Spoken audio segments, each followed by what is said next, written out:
Ghost Recon Wildlands is a squad-based Tom Clancy game that plays by the numbers. It stays true to the series' Rainbow Six-inspired roots, emulating the cold and calculated nature of organized infiltration and coordinated stealth kills. Unfortunately, the adherence to this specific kind of gameplay gets lost and diluted in Wildlands' vast expanse of Bolivia.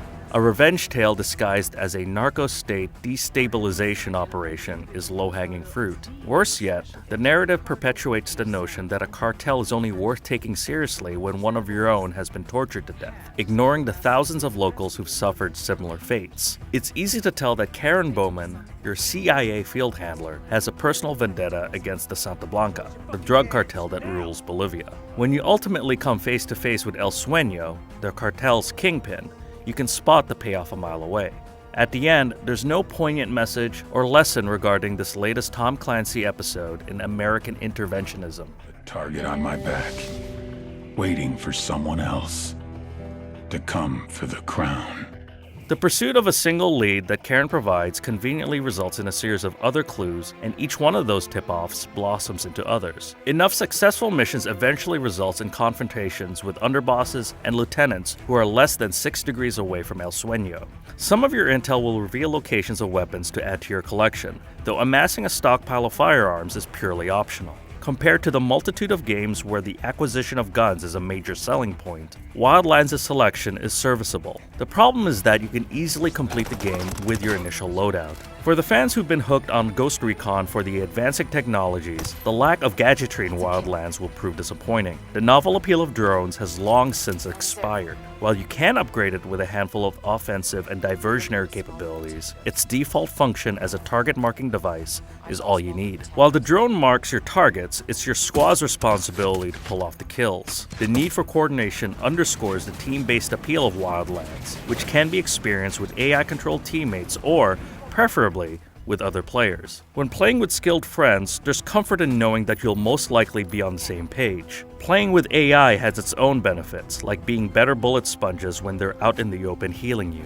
One puzzling omission to multiplayer is the ability to form a mixed squad of friends in AI. If you're only playing with one buddy, you're stuck as a pair. Wildlands' most gratifying moments come from playing the Ghost. It means having the patience to spend minutes surveying a stronghold from a distance and arming yourself with that visual information to confidently infiltrate the base. Equally thrilling are the moments where you have little time to adapt to changing circumstances. When the best laid plans go wrong, when you've been spotted and a base is on high alert, you're treated to one of the few instances where your squad mates' moment-to-moment updates are actually useful. When a high-value target is fleeing, your team will let you know. At the outset, it appears that Wildlands' strength is in its diverse mission types. For every assassination, there's a capture or rescue assignment. You might even find yourself pulling off the old switcheroo with 2 similar-looking trucks. Who? I got no idea who that is. Don't bullshit me, Hernando. You either tell me where I can find Reed, or I make sure El Sueño knows all about your little human trafficking ring.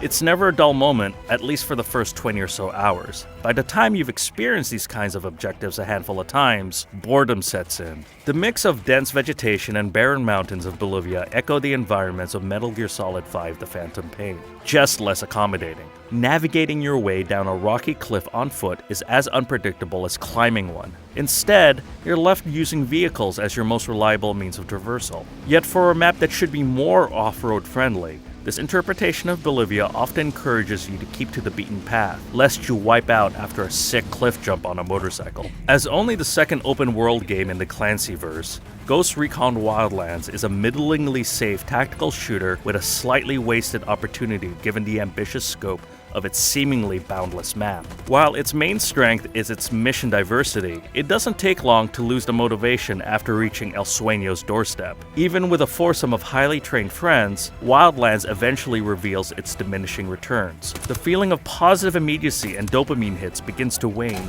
sooner than you expected from a game with such a large and diverse world.